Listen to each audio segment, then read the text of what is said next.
2005 Ford E350.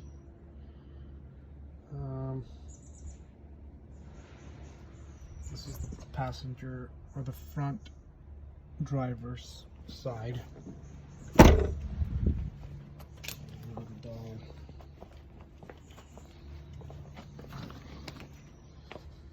This is the other side, so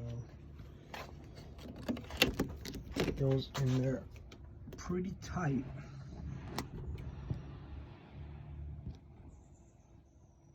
But it works. There's a few things you gotta do to make it work, but for the most part, not too bad. I don't know if you can tell, this is the front door. Probably not designed for this, but it works.